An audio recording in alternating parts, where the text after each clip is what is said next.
Bradley, I'm an alcoholic. Grateful to be here tonight. Thank you, Kirk.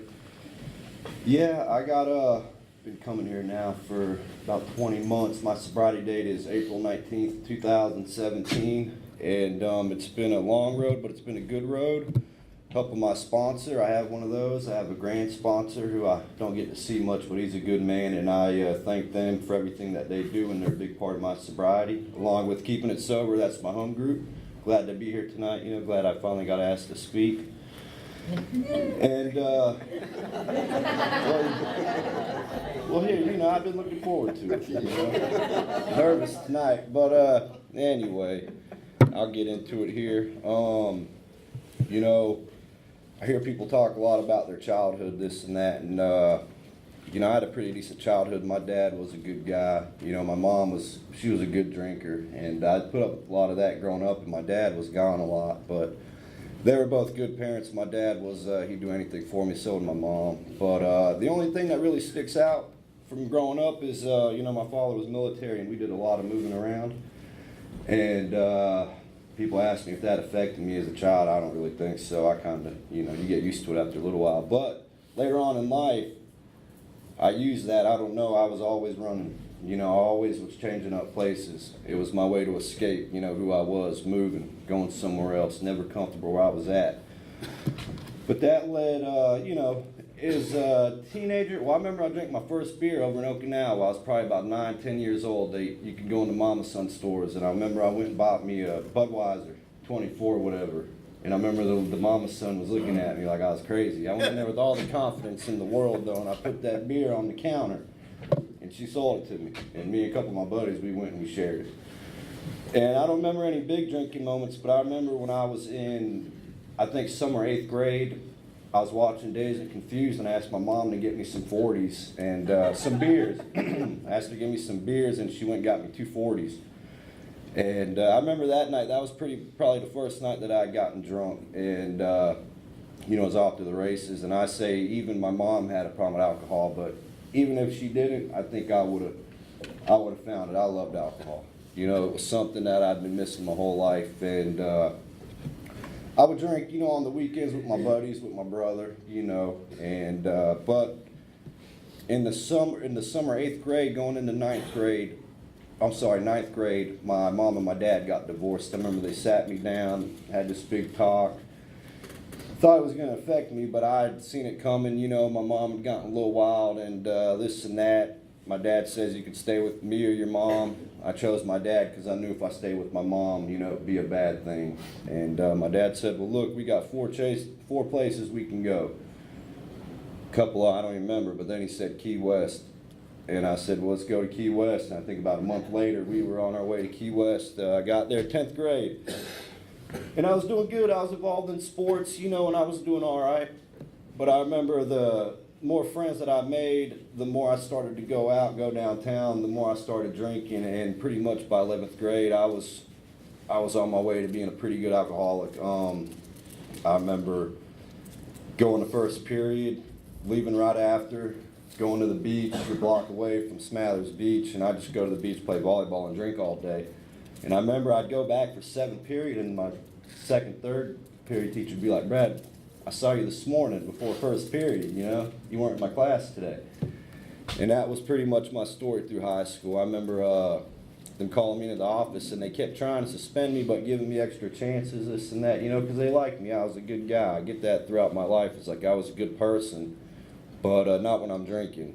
And I chose to drink more than anything else. And I ended up, I would drink before school. I'd get up with my buddies, and there for a while, gin was my drink. I remember polishing off, a pint of gin before school, going into school drunk, leaving after first period, going to the beach, playing volleyball. Then finally, I got kicked out of school. And I got home, my dad, he said, hey, you got to get out of this house. So I got kicked out of school and the house within a couple days. And I moved on to the streets down in the Keys, couch surfing, drinking heavily. And at this point, I started turning into a Daryl pretty much. I was doing whatever it took to get some money for alcohol and drugs. Not proud of none of that stuff. Amends I can never make, but I could just live in amends, I guess. But breaking into cars. And I think I was a bad guy to begin with because I used to break into cars before I had a drinking problem. You know, I just like breaking into cars. But I don't do that no more. But so I started getting in trouble with the law. Get locked up for a while, I'd get out. And I remember every time I'd get out, I'd go to the store, get me some beers, probably be out for a week, get locked back up, get out, same thing, till I was about 20. And I said, you know what? Monroe County's gonna kill me. You know, this place, if I could get away from here, everything will be all right. So I remember I called a buddy up and I was on my way to Georgia. After about 9 months in Georgia, barely working, drinking hard every day, couple 40s a day, doing nothing with my life, getting in trouble with the law, I had to leave Georgia. And I called my mom, who I hadn't spoken to in years. When they divorced, I pretty much quit talking to my mom and my brother. I don't know why. I'm a selfish dude, but they weren't really a part of my life anymore, and what I had going on was the only thing I worried about. You know, I was a bad son to my father. And I'll throw this in there right quick. I remember my dad come to see me when I was locked up, and he looked at me, and he said, you know, as a son, I love you, but as a person, I don't like you very much. And that's some tough stuff. It didn't hit me till I got sober, or even a couple years down the road, I started to think about that, you know. Went one ear out the other. I said, you gonna bail me out? You know, he didn't. And so anyway, I get out and I go up to Georgia. I destroy everything in Georgia. I call my mom. She says, you could come up here. So I moved back up to North Carolina. I hadn't been back in years. See all my old buddies. Became a functioning alcoholic, landscaping. Held that job for, you know, around 5 years. I would work, get home, buy me a 12, 18 pack, whatever, drink till the beers were gone or till I passed out. I wake up, I go straight to the fridge. Hopefully I got at least 2, 3 beers left. Chug those, go back to sleep, wake up for work and do that. Friday, get paid, go out and party. Spend all my money by Sunday. Bum a couple bucks off the boss on Monday. And that was like my life cycle for a long time. I was just working to drink and having some fun, but you know, not really. Most people are doing things with their lives at my age, but I was just content. And if it hadn't been for a series of events later on, I'd probably still be living that life. But so my father passed away in 2009, and I remember we got a life insurance policy. It's $50,000. And me and my dad, you know, we had a good relationship. It was just me and him down in Florida, this and that. My brother was up here, but it became a competition of who was the better son. Or my brother wanted to always make that the argument. I didn't want nothing to do with that. So we're arguing over this stuff, this and that. I said, you know what? I'm going to get out of here. Got that 50 grand, blew through it in a couple months, drinking and drugging, bought me a Jeep, ended up having to sell that. But things with the family still weren't no good, so I moved up to Virginia. And around this time, my dad's good buddy, they were friends before I was even born. His wife had worked for a law firm down in Fort Lauderdale. He was killed in New Smyrna, but this lawyer called and said that they had started a lawsuit against the moving company. He was on his motorcycle going home and they ran a stop sign and hit him. They had started a lawsuit for wrongful death. And, you know, they wanted to know this and that. But the wheels were in motion. I told them I didn't want to do it. So did my brother. But all these family friends are calling, telling us to do it. And I was taking alcohol classes at the time in Southern Pines. And I remember staying back with Miss Raznick. I got a good friendship with her when I was doing those classes. But she told me a story about her son and that I should do it. It would bring some closure to the situation. So, you know, long story short, we did it. And I went to Virginia and I worked up there for, I want to say 6 months, drinking heavy. And I stayed in a 3-story house, and the 3rd floor was just one big loft bedroom. And I'd just get my beers, I'd walk up there, I'd drink my beers, you know, go to bed, wake up, go to work. But I remember the day I moved out, I had to clear all my beer boxes out of the closet. I'm walking out there with just piles of beer boxes, and all my roommates are looking at me like I'm a monster. And, but man, you know, I got to hide that stuff. I don't want people to see how I drink, you know. And the money comes through. I come down to North Carolina, and I'm like, you know what? If I could get away from the East Coast, I think if I could get out west. I had a buddy living out in Colorado who I grew up with down in Key West. I said, if I can make it out to Colorado, life will be good. So I actually went on, I did good for about a year. I went out to Colorado, stayed in this little town, Crested Butte, was backpacking. I stayed there for a couple months and made a good name for myself. I like that town. Went up to Montana, backpack all through Montana, Glacier, Canada border. I loved it, But even when I was doing that, I'd hike for a couple days. I'd head straight into town. I had some money. I took 125 grand. I put in annuities, and then I took another 125 grand, put it in the bank so I could spend on my road trip. So I'd spend some time out in the woods. I'd hike into these towns. I'd go get a nice hotel, shower up, and I'd hit the town, And I remember most of the time when I was doing these hikes, all I could think about was getting to the next town and drinking, antsy, hiking 17 miles a day, you just wait to get into town and get you a nice hotel room and get drunk for a couple of days, and that's what I would do. And I remember I come back into Montana and it was getting to be winter and I didn't want to spend the winter out in the Rockies, so I come back to North Carolina and I stayed for, I want to say about a year, and drinking and drugging caught back up with me in a big way. I was spending about $1,000 a day drinking and drugging, buying hotel rooms, road tripping to Louisiana, Baltimore. I knew I was doing this because I was drinking so much. As soon as I'd wake up, I'd fly to the liquor, to the beer, whatever, anything that I had, just to keep feeling kind of normal, But man, I was running for myself. Like if I stayed busy, if I stayed moving, I didn't have to deal with who I was. I could just keep moving. Wake up, jump in my car, I'd drive till I saw a sign for someplace I wanted to go, drive there, hang out for a couple days, and I remember waking up just hungover, been on, like a week-long binger, just drink a quick coffee, jump in my car and start going. I did that forever, and I'm putting all these pictures on Facebook and everybody's thinking I'm living some good life. But man, that was some dark, lonely times, mixed in with some good times, don't get me wrong, but man, some of those days were extremely lonely.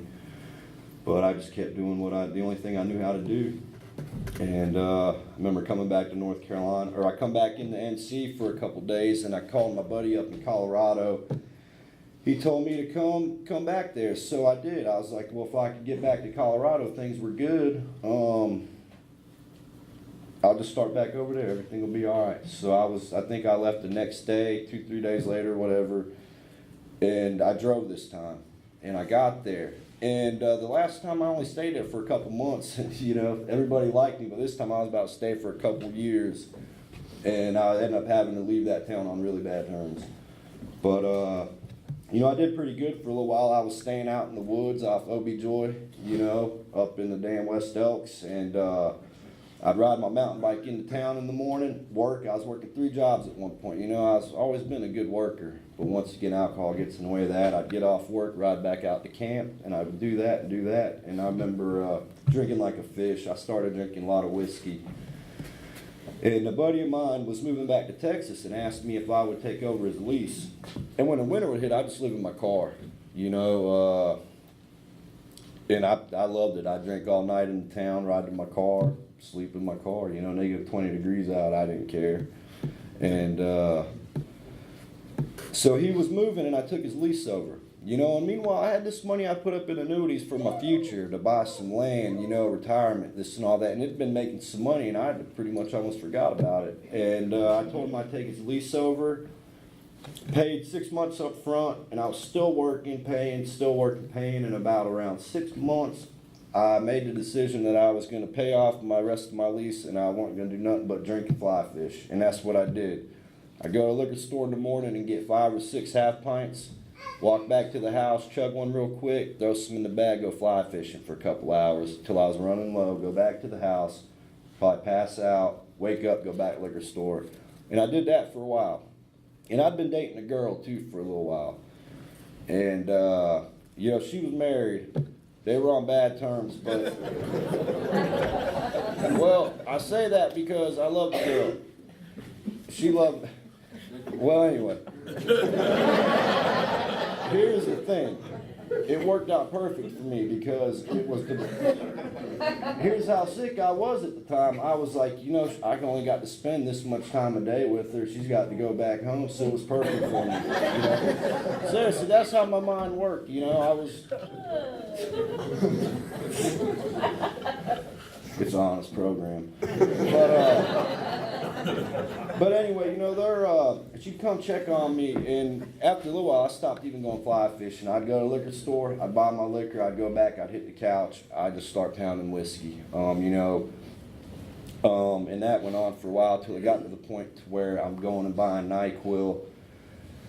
I'm drinking till I pass out, wake up, go get more whiskey. If I woke up in the middle of the night and didn't have whiskey, I'm chugging NyQuil, whole bottle at a time, just so I could sleep till the liquor store was open. The town started getting worried about me. Cops were coming to check on me, ambulance, all these people. They make me go to detox. I was detoxing so hard, they drove me 3 hours to Grand Junction and kept me in like a 2-week-long Ativan coma.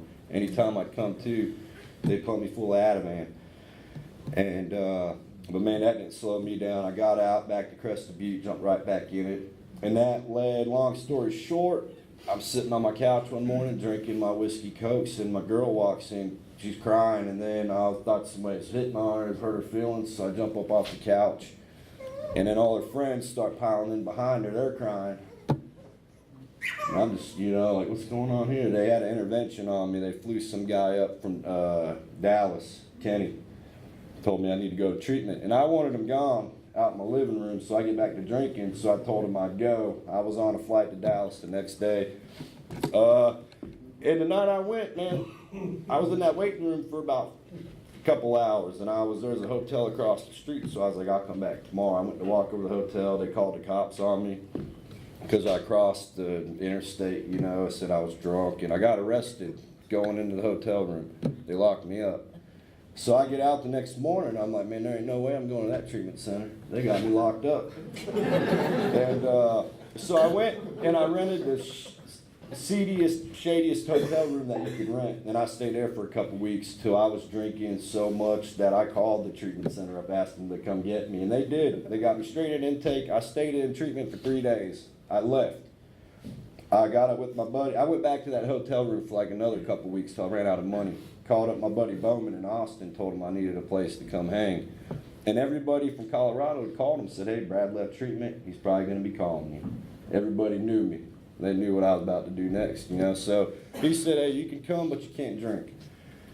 And I said, all right. And I got there. We drank that first night. And he's like, we can drink. South by Southwest was going on.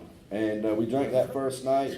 And then I was 30 days, I didn't drink, but honestly, we did every other drug under the sun.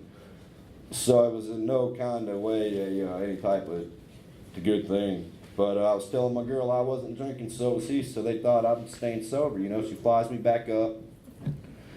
I think I did good for a couple weeks. I got right back into drinking. And I started just so drunk, zombie, like walking into people's houses in the morning, going straight to the fridge, grabbing beers, walking out, walking back to my car, wherever I was living at the time, and fighting everybody. People confront me about stuff. My first action is to get violent, or whatever. And so the cops, they used to tell me just to go home, but I didn't have a place to live no more. I'm couch surfing. They start locking me up for everything.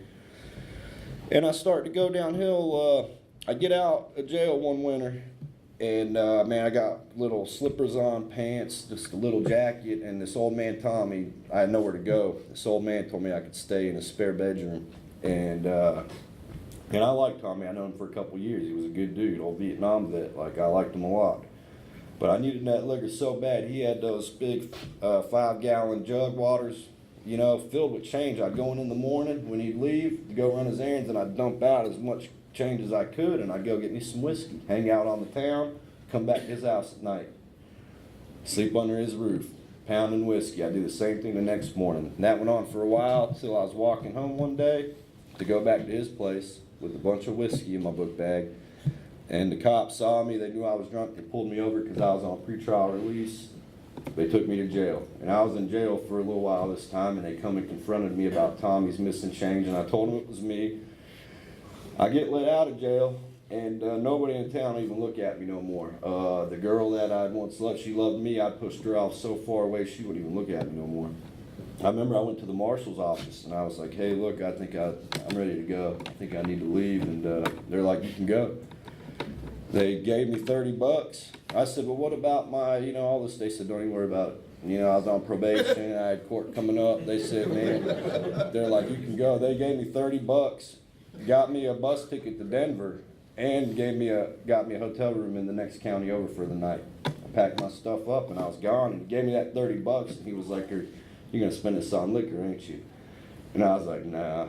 First thing I did in Gunnison, I got right off the bus, went straight to the liquor store and got 2 big bottles of vodka. And I drank them in about 24 hours. A lot.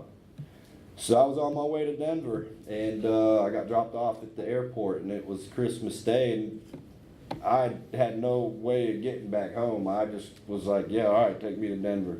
I'll deal with it when I get there. So I stayed in the Denver airport from Christmas Day till a day after New Year's with no money, nothing, detoxing hard. I remember I just laid in the terminal with my jacket over my head in a little ball for like hours at a time. I had a couple little things of ramen. I was sitting there filling them up with water out of the bathroom, cold water, thinking it'd soften the noodles up a little bit, sitting there eating it in the food court, all these families around me, eating hot, warm, good food. And there I am, man. And most normal people, that'd been like a wake-up call, but I could think about was getting back to North Carolina party with my old buddies. And finally, I got, my stepdad flew me back.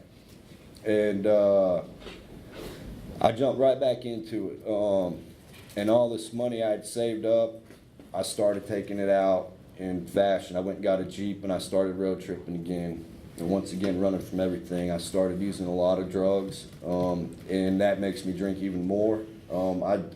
Drinking's my thing. I do drugs, so I could drink more. Like, you know, I just wanted to stay up and keep drinking. You know, my whole life, that's all I ever wanted to do. And I ended up getting in a lot of trouble for it. And, you know, when I was in Texas, or Colorado and Texas too, I also had alcoholic seizures from detoxing twice. And that did not once stop me from even wanting to think about quitting drinking. You know, I didn't think there was nothing serious. I remember the EMS people trying to get me to come with them, and I'm like, I'm good, you know. But I just wanted to drink, and I don't care what it does to me. But so I start, you know, just partying again, getting in trouble. My mom, I overdosed on the couch. My mom found me on her couch, not doing so good. The ambulance come got me. They took me to Buckner.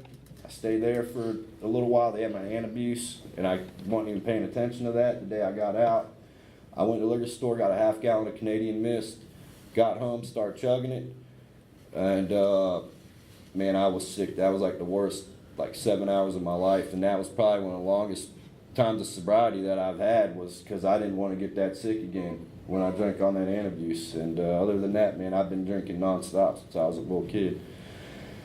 And I guess it all started to take its toll on me, because I've had all these lows. You know, I blew through several $100,000 in a matter of a couple years just partying. All this money I'd set up for my future, it's all gone. Back living on in my mom's spare bedroom. She's scared to death of me. My stepdad, I'm fighting him all the time. I choked him out a couple times.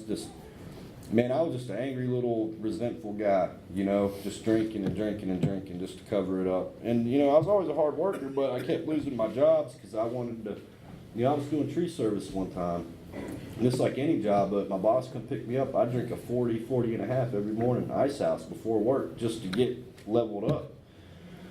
And there for a while, I'm going to detox like once a month. You know, detox was how I got away from myself for a couple days, man. I'd go to detox 2-3 days, and it would just be like a relief. That was my vacation, detox. Get out. Give me 3 days. I got the answers. I'm going to change my life. But really, I'll see you again in about 30 days, you know. And that kept going, and finally I got a DUI, and this is my third DUI. I was 32 years old, or 31, 32. I remember I was going to court, and man, before court I was getting lit up. I was drinking at least a pint, if not more, of vodka, you know, sometimes a little less, but I was getting drunk. A lot of times I was getting drunk and high. Because I go to court, man, I was like, there's no way I can go to court sober. I'll pass out. You know, I have an anxiety attack.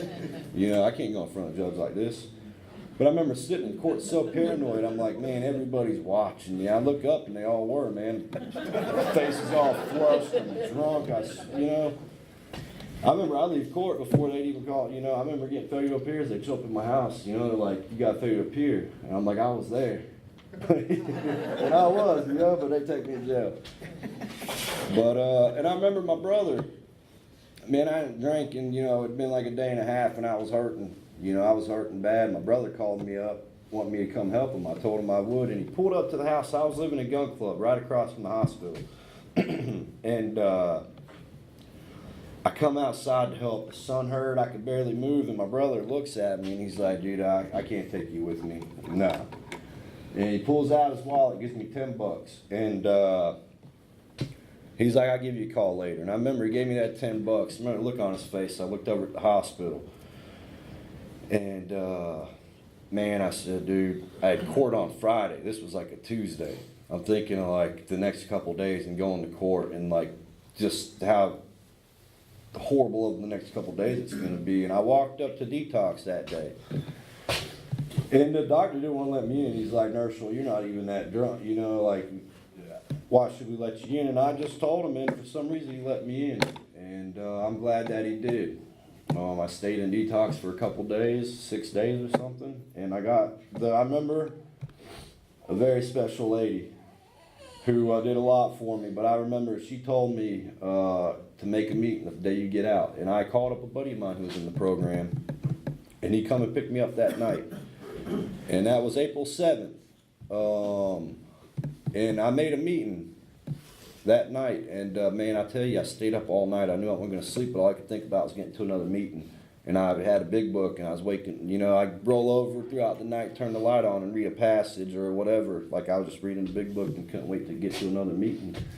And that went on until the 19th of April when some guys in here who I knew who were pretty bad off, I saw them, they're doing great. They said, hey, you got to go to this place called the Colony. So I did, and that's my sobriety date, April 19th. What's April 7th? Guess I got detox, but I had smoked some weed from April 7th to April 19th, and I had kept my April 7th date for a long time until I was like, well, that's not my sobriety date. So I changed it to April 19th, you know. But I learned a lot in the Colony, got into, you know, the program, the 12 steps, and it saved my life, and it taught me step 2 right there. Can't you believe a power greater than myself could restore me to sanity? I walked through life believing in God, whatever, you know, but I was always the kind of guy and leaned more towards pagan guy. I just always wanted to seem interesting, whatever, I don't know. But so it was easy for me to have a concept of God, and I knew I couldn't do it on my own. And so I started working on that. I went through steps 1, 2, 3, 4, and 5, and I started praying. And I started trying to make a connection with power greater than myself, you know, because I'd started to learn about how selfish I was. And Mark told me, he said, you got to get honest, you got to be open-minded, and you got to be willing. And I said, I could do all 3 of those. And I got out of the Colony, moved into the sober living house, and that's been key in my sobriety too right there. It holds me accountable. And it reminds me, you know, where I'm at, what I'm doing right now in life. But I got my sponsor. And I remember talking to him. You hear a lot of people say this, and he said the same thing, but I was telling him, you know, like, I'm not confident with my praying. I don't know what I'm praying to, this and that. And he's like, just keep doing it. You know, I liked him because he gave me real straightforward answers, you know, just like, and that's all I needed to hear, really. And we went through the steps, and I remember we'd be on a step, and I remember being so excited about it, get up with the next week, read a little more and to get to that next step. And I remember, like, I felt it in my day-to-day life. I was a lot more open to new things. I was way more open-minded when I was going through the steps than I am when I'm not, you know, and just more, I don't know, I was getting a thirst for life back. And we got through the 12 steps, and you know, I remember getting home that night, and I was like, well, damn, what am I going to do now? You know, like, the steps has been keeping me going all week. I'll be thinking about next week, like, well, I got to get up with him on Sunday. We're going to do some more reading. He's going to give me an assignment, you know, this and that. I was like, well, damn, now I'm done. You know, it's like AA was over for me. You know? But then people started coming up and asking me to sponsor them. And throughout this time, too, this is crazy, a good buddy of mine come up and asked me to start going to detox with them. So I go to detox every other Monday now. And that's crazy to think. I say to him, I remember when I first started going, I was like 7 months sober. I was like, man, I was just in here, right where you're at, you know, telling people I didn't have a problem either. you know, trying to tell the guy in AA what he should be doing with his life.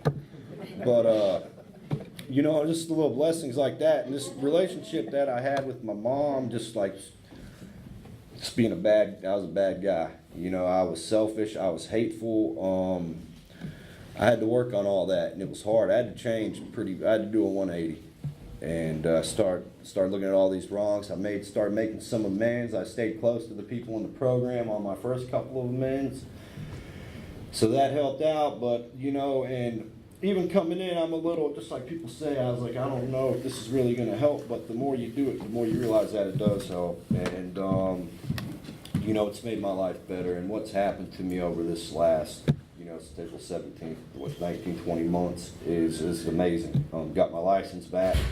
Man, I got some hope back. I'm doing things that I never would have. If I was still drinking, I would not have the courage to do. You know, man, I made a decision to go out on my own during the worst time of the year to do it, and things have been working good. And I'm not out to get over on nobody. I'm just out to just make it, you know, and make the people happy that I'm working for, and that stuff shows. You know, I remember when I was drinking, my days were spent wondering how, like, I was going to get some money off somebody. You know, I remember walking my poor dog, walking him around for like an hour through downtown Pinehurst, hoping I'd find a 20 on the floor, you know, just run into a 20 or a 10, you know, bum a couple bucks off somebody.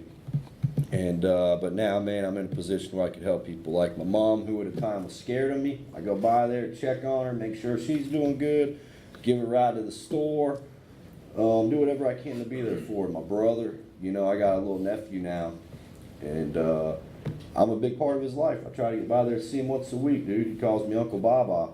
And, like, it's crazy to be a part of his life, because I remember a couple years ago, my brother coming by with my nieces, me getting drunk trying to fight my brother all the time. And then we wouldn't talk for a couple months. But now, man, my brother's always telling me that he's proud of me, you know.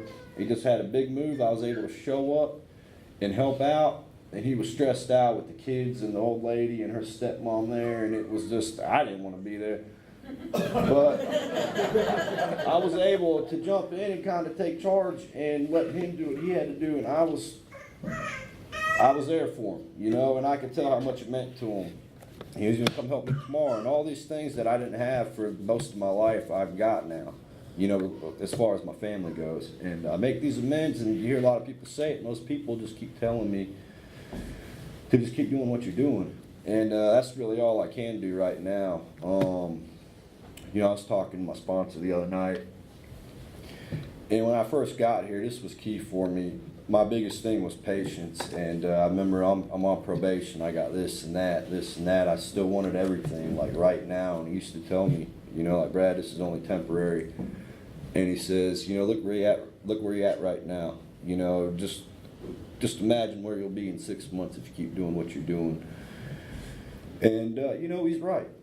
I got to humble myself, and I've got to keep checking myself, you know, doing my inventory at night. I don't always do, but it's a good thing. I do it every now and then. This lady gave me some sheets, and I don't know, but I got to keep checking myself, because it's so easy to get away from the program and get back into taking over my will, you know. I don't know, it's just been a blessing.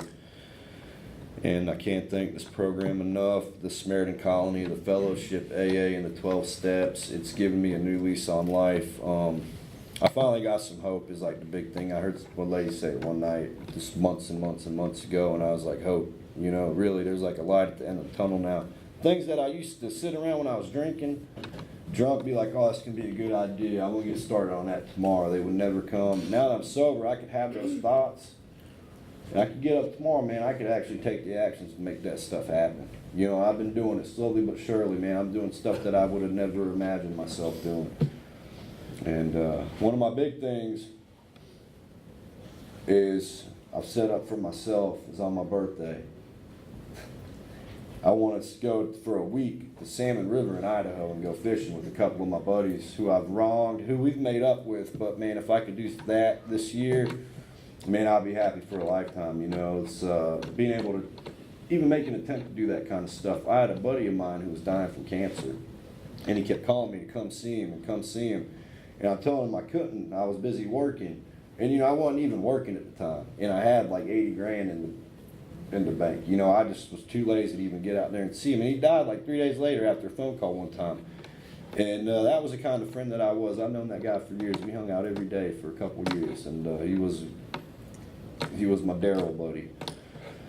But, you know, so I got to think about stuff like that too these days. You know, that's why I spend as much time as I can with my family and, you know, my mom. And, you know, I'm trying to make up for lost time. And anyway, none of that would not be possible without Alcoholics Anonymous in this program. It's changed my life. I couldn't be happy with my life these days. You know, but I don't want to keep going and rambling, and I really want to thank everybody for coming out here tonight, and I'm grateful to be here. Thank you.